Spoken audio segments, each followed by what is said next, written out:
का अधिकार अधिनियम 2005, जिसके बारे में हम लोग डिस्कशन कर रहे हैं और जिसकी सारी धाराओं को हम लोग विस्तार से पढ़ रहे हैं। इसी क्रम में हम लोगों ने कल धारा 6 को पढ़ा और इस वीडियो में हम लोग सेक्शन 7 को पढ़ने वाले हैं। धारा 7 जो मुख्यतः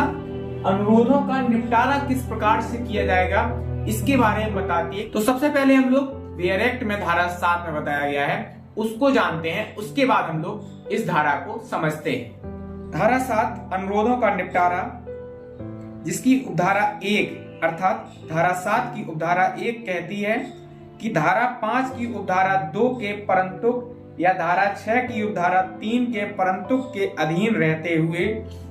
धारा 6 के अधीन अनुरोध के प्राप्त होने पर यथास्थिति केंद्रीय लोक सूचना अधिकारी या राज्य लोक सूचना अधिकारी यथासंभव शीघ्रता से और किसी भी दशा में अनुरोध की प्राप्ति के 30 दिन के भीतर ऐसी फीस के संदाय पर जो विहित की जाए या तो सूचना उपलब्ध कराएगा या धारा 8 और धारा 9 में विनिर्दिष्ट कारणों में से किसी कारण से अनुरोध को अस्वीकार करेगा। परंतु जहां मांगी गई जानकारी का संबंध किसी व्यक्ति के जीवन या स्वतंत्रता से है, वहां वह अनुरोध प्राप्त होने के 48 घंटे के भीतर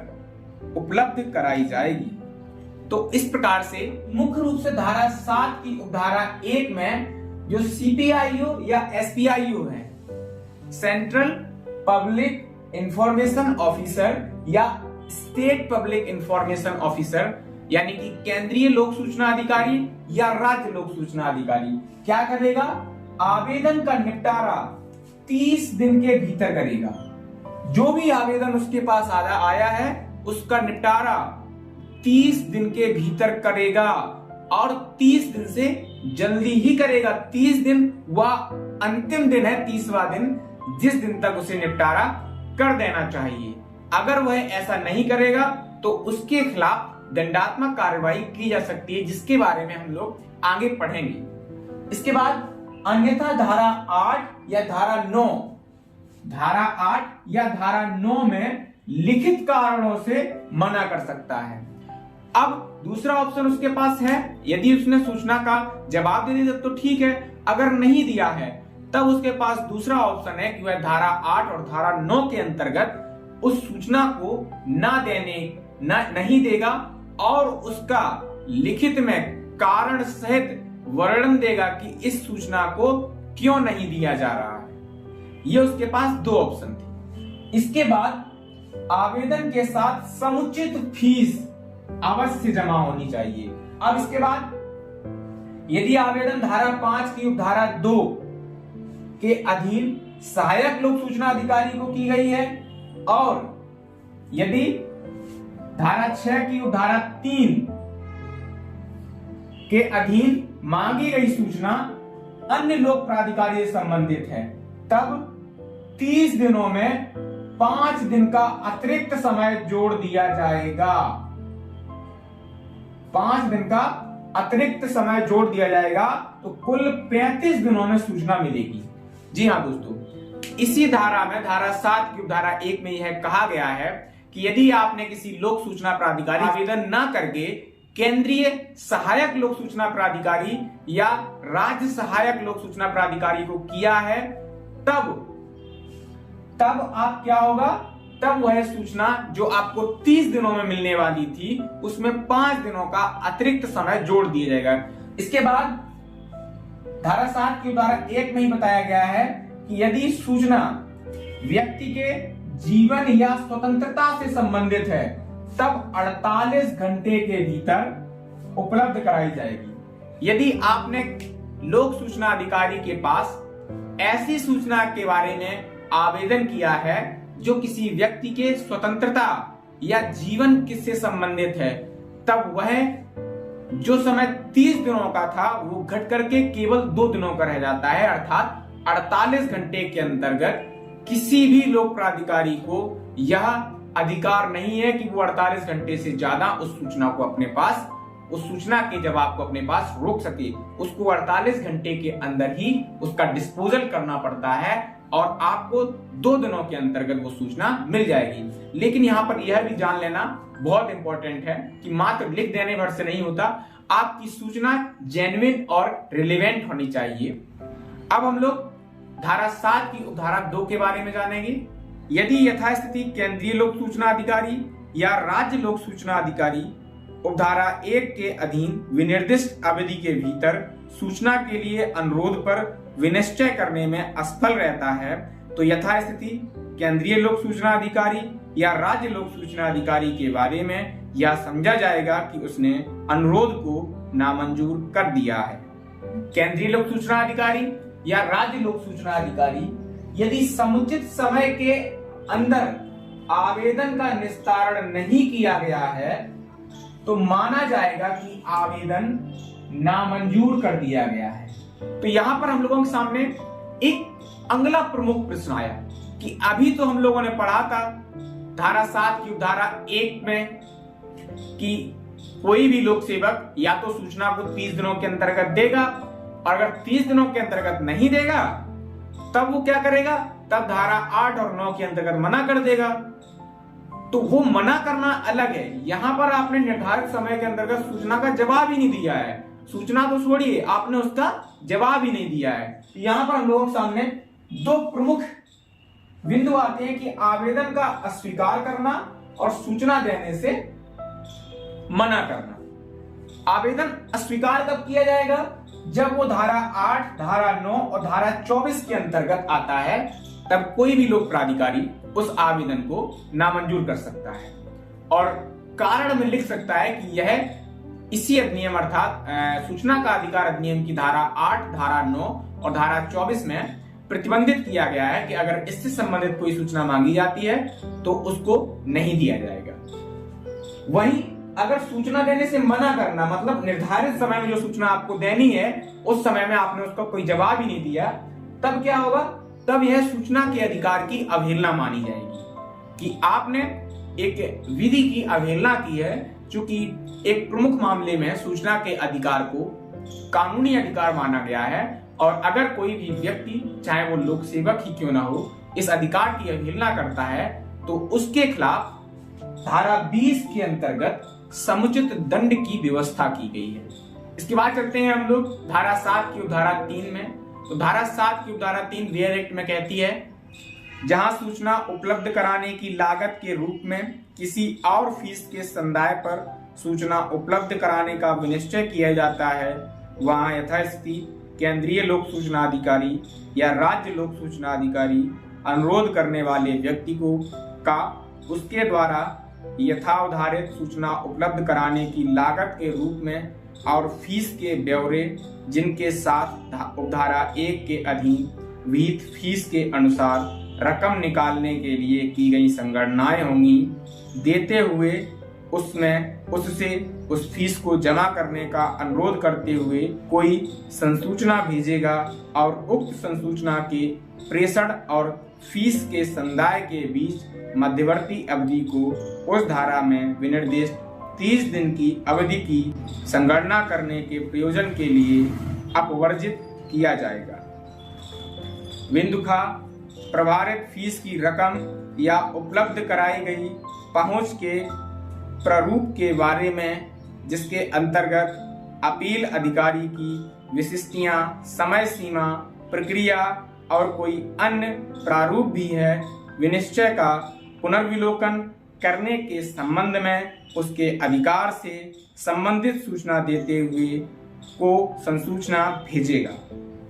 धारा 7 की उपधारा 3 में मुख्यतः उन समस्याओं का सामना करने के लिए एक मजबूत उपधारा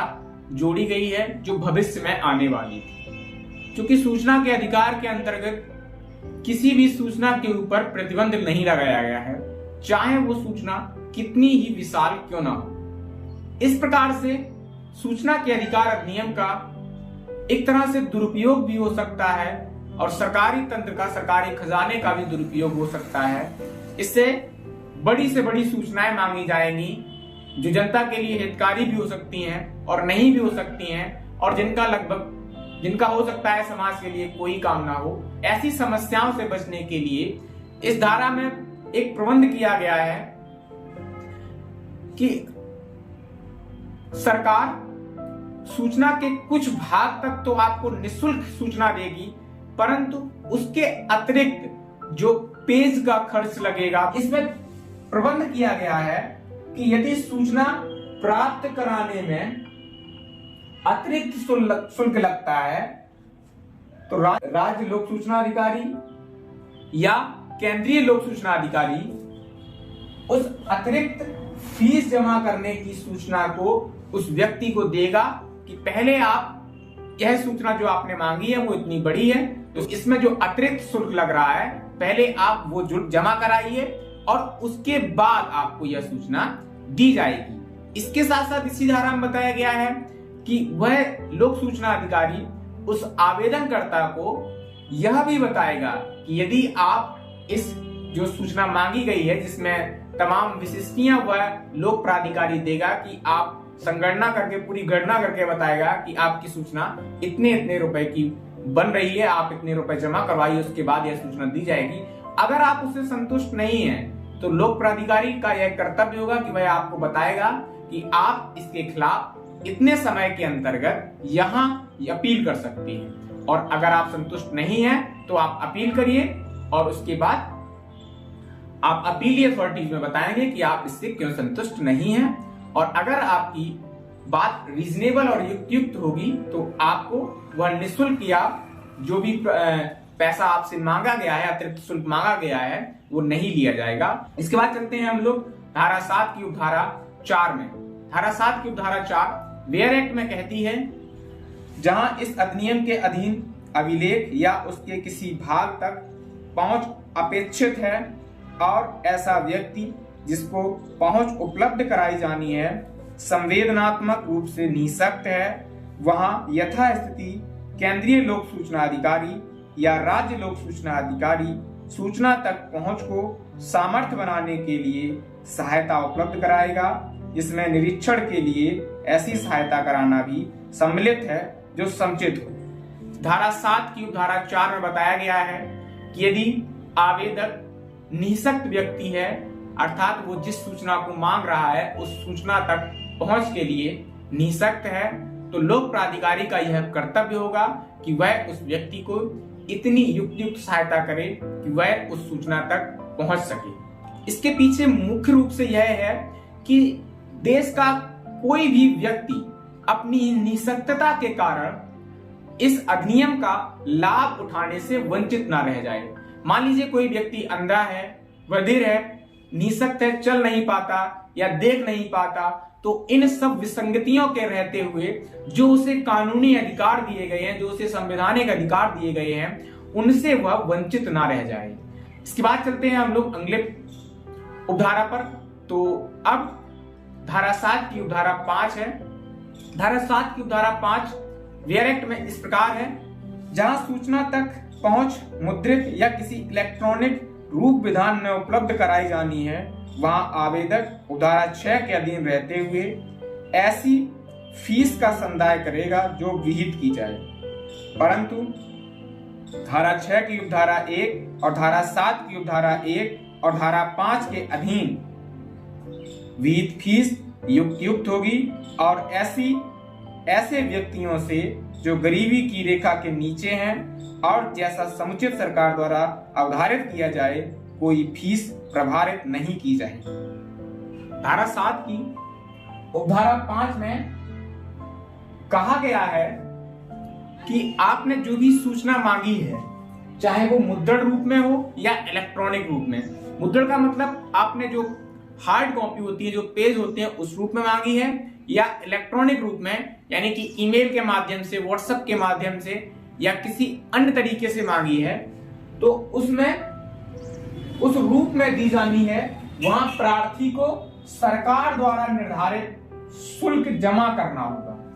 इसके साथ साथ धारा 6 की उपधारा 1 और धारा 7 की उपधारा 5 के अंतर्गत जो फीस आपसे मांगी जा रही है वह फीस युक्त होना चाहिए, और यदि वह फीस युक्त नहीं है तो आप उसकी अपीली अथॉरिटी में अपील भी कर सकते हैं। इसके साथ साथ धारा 7 की उपधारा 5 में यह भी बताया गया है कि गरीबी रेखा से नीचे जीवन यापन करने वाले व्यक्तियों से कोई फीस नहीं ली जाएगी। जैसा कि समुचित सरकार समय समय पर निर्धारित करती है कि कौन से व्यक्ति हैं जो गरीबी रेखा से नीचे जी रहे हैं, तो उनसे इस अधिनियम के अंतर्गत कोई भी सूचना मांगते हैं तो उनसे कोई भी फीस नहीं ली जाएगी। इसके बाद हम लोग चलते हैं धारा 7 की उपधारा 6 में। तो धारा 7 की उपधारा 6 बेयर एक्ट में इस प्रकार है। उपधारा 5 में किसी बात के होते हुए भी जहां कोई लोक प्राधिकारी उपधारा 1 में विनिर्दिष्ट समय सीमा का अनुपालन करने में असफल रहता है, वहां सूचना के लिए अनुरोध करने वाले को प्रभार के बिना सूचना उपलब्ध कराई जाएगी। इसमें बताया गया है कि यदि किसी आवेदनकर्ता द्वारा सूचना के अधिकार के अंतर्गत सूचना मांगी जाती है और वह निश्चित समय के अंतर्गत उसे सूचना नहीं दी जाती है, तो वह उसी व्यक्ति को आगे किसी अतिरिक्त प्रभार के बिना सूचना उपलब्ध कराई जाएगी, अर्थात उसे निःशुल्क सूचना दी जाएगी। इसके बाद हम लोग चलते हैं धारा 7 की उपधारा 7 में। धारा 7 की उपधारा 7 बेयर एक्ट में इस प्रकार है। उपधारा 1 के अधीन कोई विनिश्चय करने से पूर्व यथास्थिति केंद्रीय लोक सूचना अधिकारी या राज्य लोक सूचना अधिकारी धारा 11 के अधीन पर व्यक्ति द्वारा किए गए अभ्यावेदन को ध्यान में रखेगा। धारा 7 की उपधारा 7 में बताया गया है कि कोई भी लोक सेवक जिससे सूचना मांगी गई है और यदि वह सूचना धारा 11 के अंतर्गत किसी पर व्यक्ति से संबंधित सूचना है, तो लोक प्राधिकारी उस सूचना के डिस्पोजल करते समय या डिस्पोजल करने से पहले उस पर व्यक्ति को जरूर उस सूचना के बारे में बताएगा कि यह सूचना आपसे संबंधित है और यह मांगी गई है। इसके बाद हम लोग चलते हैं धारा 7 की उपधारा 8 में, जहां किसी अनुरोध को उपधारा 2 के अधीन अस्वीकृत किया गया है, वहां यथास्थिति केंद्रीय लोक सूचना अधिकारी या राज्य लोक सूचना अधिकारी अनुरोध करने वाले व्यक्ति को फर्स्ट ऐसी अस्वीकृति के लिए कारण, सेकंड वह अवधि जिसके भीतर ऐसी अस्वीकृति के विरुद्ध कोई अपील की जा सकेगी, और थर्ड अपीलीय प्राधिकारियों की विशिष्टियों के बारे में संसूचित करेगा। इस प्रकार से धारा 8 बताती है कि यदि कोई आवेदन धारा 7 की धारा 2 के अंतर्गत नामंजूर किया गया है, तब उस लोक प्राधिकारी का यह कर्तव्य होगा कि वह 3 प्रमुख बिंदुओं के अंतर्गत उस सूचना का डिस्पोजल करेगा। पहला, वह उन कारणों का वर्णन करेगा कि उसने उस सूचना को क्यों नहीं दिया है, और दूसरा, वह उस अवधि, उस समय को बताएगा जिसके भीतर उस अस्वीकृति की अपील की जा सकती है, और तीसरा, अपीली अधिकारी की विशिष्टियों के बारे में संसूचित करेगा कि अपीली अधिकारी कौन होगा और उसके पास किस प्रकार से अपील की जाएगी। इसके बाद हम लोग चलते हैं धारा 7 की उपधारा 9 के तरफ। इसी सूचना को साधारणतया उसी प्रारूप में उपलब्ध कराया जाएगा जिसमें उसे मांगा गया है, जब तक कि वह लोक प्राधिकारी के स्रोतों को अननुपाती रूप से विचलित न करता या प्रश्नगत अभिलेख की सुरक्षा या संरक्षण के प्रतिकूल न हो। मुख्यतः धारा 7 की उपधारा 9 में यह वर्णन किया गया है कि कोई भी सूचना जो लोक सूचना प्राधिकारी से मांगी गई है, उसको उसी प्रारूप में, उसी फॉर्म में उस आवेदनकर्ता को प्राप्त कराया जाएगा जिसमें वह मांग रहा है, जब तक कि वह सूचना लोक प्राधिकारी के स्रोतों को अननुपाती रूप से विचलित न करती हो। अर्थात मान लीजिए कोई ऐसी सूचना है जो इतनी विशाल है कि उसका हार्ड कॉपी में देना संभव ही नहीं है या इलेक्ट्रॉनिक फॉर्म में देना संभव ही नहीं है, तब उस सूचना को उस आवेदनकर्ता ने जिस फॉर्म में मांगा है उस फॉर्म में नहीं दिया जाएगा। और इसके साथ साथ जिस अभिलेख को मांगा गया है उस अभिलेख की सुरक्षा और संरक्षण का भी ध्यान रखा जाएगा। यदि आवेदनकर्ता द्वारा किसी ऐसे अभिलेख को मांगा गया है जिसकी सुरक्षा और संरक्षण बहुत इंपॉर्टेंट है सरकार के लिए, तब सरकार इस बात का ख्याल रखेगी और उस सूचना को नहीं दिया जाएगा जिस प्रारूप में वह मांगना चाहता है। तो इस प्रकार से हम लोगों ने धारा 7 की जो 9 उपधाराएं हैं उनके बारे में विस्तार से जाना और समझा। इसके बाद हम लोग मिलते हैं अगले वीडियो में, तब तक के लिए अपना ख्याल रखें। और हाँ, अगर धारा 7 से संबंधित आपका कोई भी प्रश्न है तो कमेंट बॉक्स में वह प्रश्न जरूर पूछिए, हम आपको इसका जरूर जवाब देंगे। तब तक के लिए अपना ख्याल रखें। जय हिंद, धन्यवाद।